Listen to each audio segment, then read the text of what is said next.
If you want to know the future, you must first look to the past. That sounds like that might be bullshit. It sounds good. It sounds good. Let's go with it.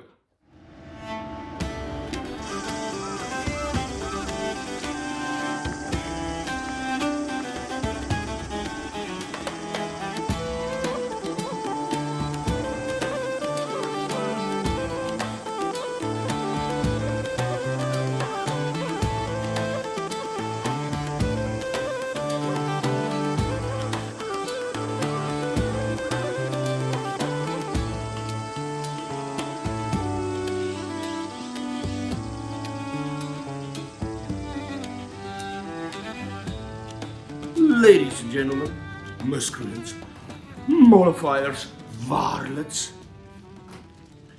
I am the anonymous librarian. You can call me Al, and welcome to the show. Today, I want to discuss 5 non-fiction books that I've already read at some point in my life, but want to reread in the future, and why I want to specifically reread these non-fictions. Part of why I wanted to do this was because I've already reread 3 non-fiction books this year, and how that was different from first time, and how that might morph into the other books that I've read and want to reread, and just to consider and why it would be worth my time. So let's get into the 3 non-fiction books that were rereads for me this year. First was Commando by Denise Reitz. I do feel like this one I did the reread too early from when I last did it. I kind of remembered everything, but I don't regret it. And it just confirmed to me why I did want to reread it again. But this one was a little bit too quick. I should have waited longer. And yeah, but I did want, because I was going to read kind of the sequel to this. So I thought, like, let me just refresh. I didn't need it in the end, but I did. But it's... Then as for this one, The Missionary Position by Christopher Hitchens, I had forgotten so much of what's in this and how it was really worth my while to reread this, get a refresher, and see why it's worth to go read some of the more interesting, thought-provoking non-fictions again and again. And yeah, this one especially made me want to look for more, especially the stuff I haven't read in a long time and have forgotten a lot about, just to get it clear in my mind again. And then the other reread I did this year was of St. Anthony The Life of St. Anthony from Athanasius, The Life of St. Anthony by St. Athanasius of Alexandria, the letters. Because I remember being, well, the craziness of this thing like blew my mind the first time I read it. I was a lot different person back then. My belief system was very different from now. And especially with my new kind of, I wouldn't say belief system, but just by new knowledge and the time, some of the stuff in here, when I look at it, like, it's like, it made the stuff that I enjoyed like a bit less, like, yeah, no, it's very brainwashy and propaganda-ish that I didn't, it fell in the esteem I held it back in the day. So that's also worth it. One of the things I also want to read these books for is, are they still as good as I remember, or will they still mean the same since I'm such a different person from back when I read them the first time? So now let's move on. Let's actually get into the 5 rereads I really want to do in non-fiction. So the first one on my list is arguably my favorite non-fiction book of all time, and one of the only one that I can see might actually be on my top 10 books of all time, if I had to make that list finally one day. And that is, Chaos, The Truth Behind the Manson Murders by Tom O'Neill with Dan Piepering. Now, this is a new copy I bought because it has that Netflix in. I saw like the trailer for the Netflix and it looked like they were only focusing on a small part of what makes this so interesting, so I never watched the Netflix documentary. I read the book way before it was a Netflix documentary, but I had to rebuy it because I thought the book was so awesome. I lent it to somebody. Like, you read this. This is great. This is a very interesting book. And did they ever return it? No. It was an evil ex-girlfriend. Evil ex-girlfriends. Let's say, how can you say your ex is evil? That's all exes are evil. That's how it works. That's the law. You're not allowed to believe that one of your exes is a good person. That is a bad thing. And if I'm your ex, you also better say I'm evil. You better tell everybody that I'm an evil person if I'm your ex. Because that's how it should be. Otherwise, why are we exes? Never mind. Get into chaos. Charles Manson is the centerpiece of this book. Everything kind of runs around him, but he's the centerpiece around which everything revolves, but it doesn't even feel like it's the most important part of the story.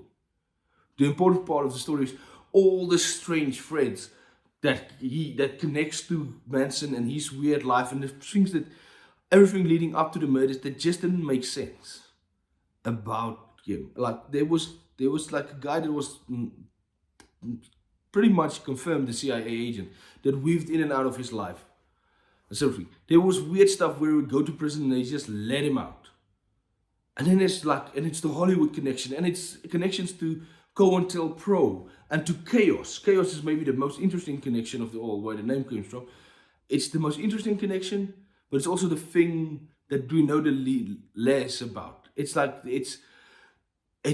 creates this weird tapestry of confusion and paranoia and madness and the weirdness of the things that were happening in that time in America with intelligence agencies and everything. It goes far beyond what the Manson murders was. And honestly, Charles becomes more of a secondary character, a backdoor character, just to the madness that was going on both in Hollywood and in the intelligence agencies, and how many different just seems the amount of connections going towards Manson, and it even falls in stuff like, and it sounds really like cuckoo stuff until you read it and you see how the stuff is actually linked to each other. Like even the JFK people that were major players in the JFK assassination starts to weave into this. And even Tom O'Neill is like at some point, I thought they were going to think I'm just crazy. I thought I might be going crazy at this point. It is a brilliant, and it reads like a brisk. When you start like in unveiling the pieces, you just kind of keep wanting to go deeper and deeper. An amazingly well written book and well researched as well. Now the Rolling Stones quote on here is, it definitely changes the story. It was like, yeah, this seems like there was much more than we would thought going around the whole Manson murders. And it reminds you like the governments were up to weird stuff. The American government, all the governments probably. Because I've known South African government at that time was also up to some really weird stuff that like almost confusing. And like I think there's like Project Midnight Climax is a role in this, that it goes everywhere. And it's like very strange characters that you meet along the way. Like they try and explain why they did what they did, but it doesn't make sense. You just feel like, no, you definitely are hiding some weird stuff. Chaos is awesome. I will recommend this to anybody to read, but I'll never lend anybody my copy again. You know what? All of you, the whole world I consider now is my evil ex-girlfriend. So I will never lend a book to any of you. Is that clear? Is that clear? Don't touch my stuff, man. Don't touch my stuff. And then another one of the books that kind of fall into the category of stranger than fiction, but how can this actually be real? The Map Thief by Michael Blanding. I always want to say Balding, but it's Blanding.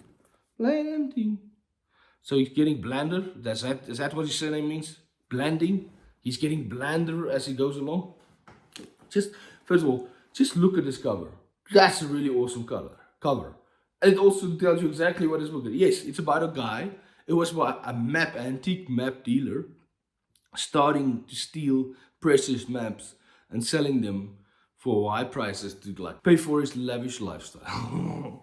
It is such a strange and it's a real American story. I always picture this every time I read it. I want to see like a 6-episode miniseries directed by David Fincher about this stuff. It is weird, interesting. The character is the main guy, and he went to jail for a short while. E. Forbes Smiley III is the main character who is the map thief. I don't know if it's not spoiling. You find out he's the map thief right at the beginning. It's not. This is non-fiction. Understand?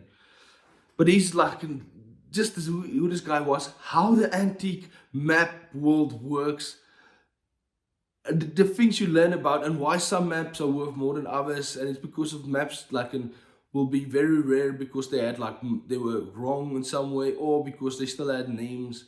Because you kind of guess it. When the Spanish and the British and the Dutch and everybody landed on America, then they would go to the same place and each give it a name. So then the maps they were drawing had different names from each other. And just also the craziness that went about it. But also how this strange world works and who this person was, E4 Smiley, E4 Smiley, and what he wanted to be and what he wanted to present himself and what he tried to do. There's like this one sequence that plays off in a small town where he was really trying to be like the innovator in a small town. It's just fascinating and brilliant, and like the boundless optimism that this man had for the, and it led him to just start doing some real dodgy stuff. It opened a new world to me like few I've seen, and I've enjoyed it. And this book I've actually read twice, so it would be the third time I'm reading it. But as it's just, I read it for fun and entertainment, and just the weird and kooky twists and turns that this book takes. And just learning also about map history and map making history. It's amazing. It's fascinating stuff. I really enjoyed it. And then next, the third book, non-fictional book. We're going into a completely different area, but also it's kind of a memoir of a person. This one's in Afrikaans. I will translate my screen. It's called Stiletto. My lewe in die seksbedryf. Karen Elof, en medeskrywer Karel F. Cronje. Okay, it's my life in the sex industry. And Stiletto is the name. And it says on top, not for sensitive readers. I don't know if there's an English version of this. It was her life, how she got into the sex industry in South Africa, and how the things she did, like in stripping. She was at the massage parlor at one point. Then she ran Lost Slave magazine, which was like a kind of I would say it was Playboy, but a bit more raunchy in South Africa. And just the weird things that like happened to her, and what was the things that kind of catalyzed her into this, becoming this person.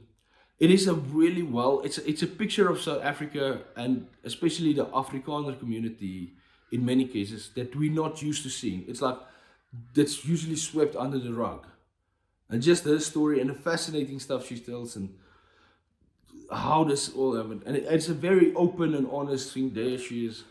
She went by the name of Zoe when she was doing the Lost Slave, and she was one of the models, but she was also putting the thing together. It is just a really fascinating story about an honest introspection of South Africa with really weird anecdotes from being hired to be at like a party for like a bachelor party or something like that, and then it's kind of different. It wasn't actually what you thought it was. And like narrow escape sometimes, and like boyfriends, or she was the mistress of this guy and he got jealous, and all crazy weird stuff, but just an interesting life from an interesting person, and how she also got out of it. What did she hate about it? What did she like about it? Very honest, just a fascinating person that had an interesting, fascinating life. Also, I think the first time I read it, I was much younger, and I was like more for the curiosity of like, oh, I want to know about this. And I think reread, I will more like the implications of this and what it means to our society. And I remember not like it's never kind of like, is it a good or bad thing? Like, yeah, she doesn't hate the industry, but she shows also the terrible things that were in the industry and why she wanted to leave it and all that stuff.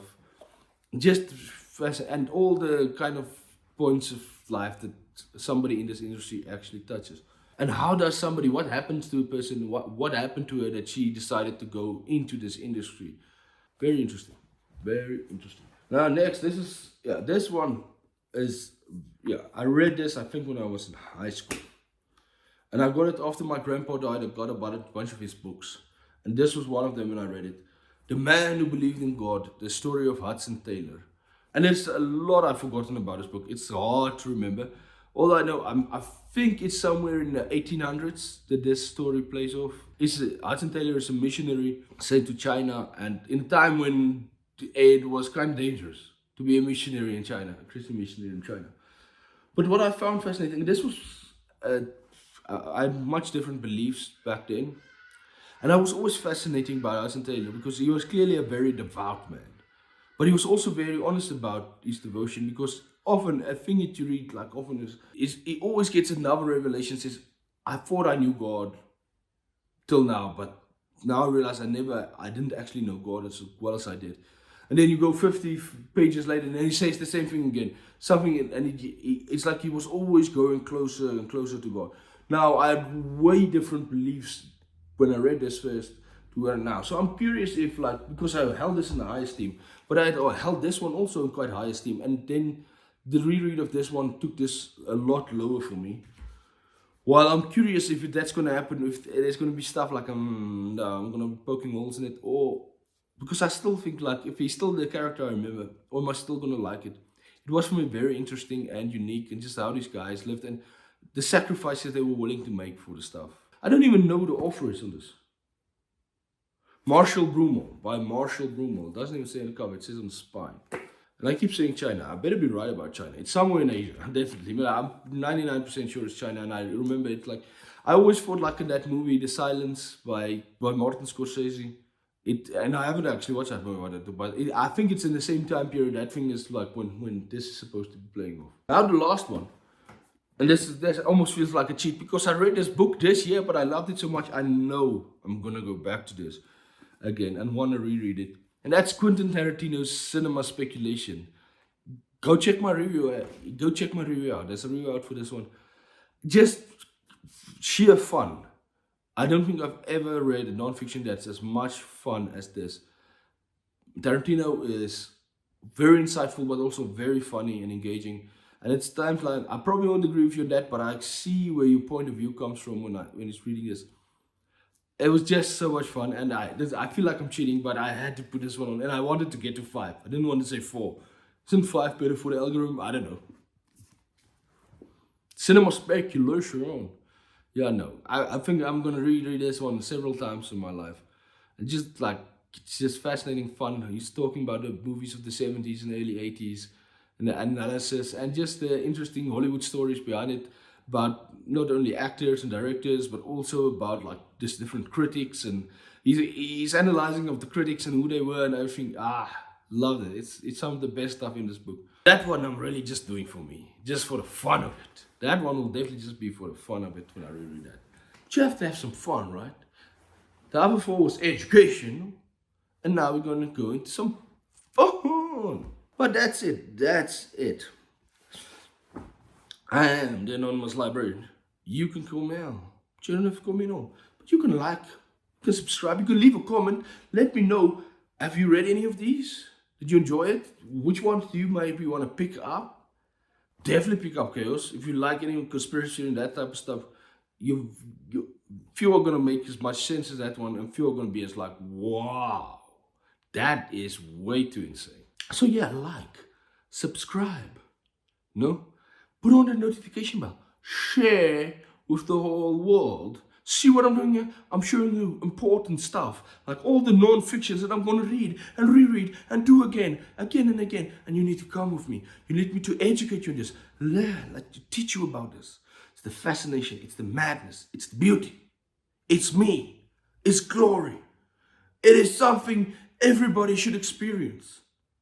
Yeah, no. Whatever you're doing right now, stop it. Stop it and share my video. Well, I guess you're watching this video right now, okay? Well, don't stop watching the video, but when you're done, share it with the whole world. Then share it. Okay. I can feel like you're starting to get angry now. You don't want to come yourself. Just bye. Let's not argue. Let's go bye. Bye.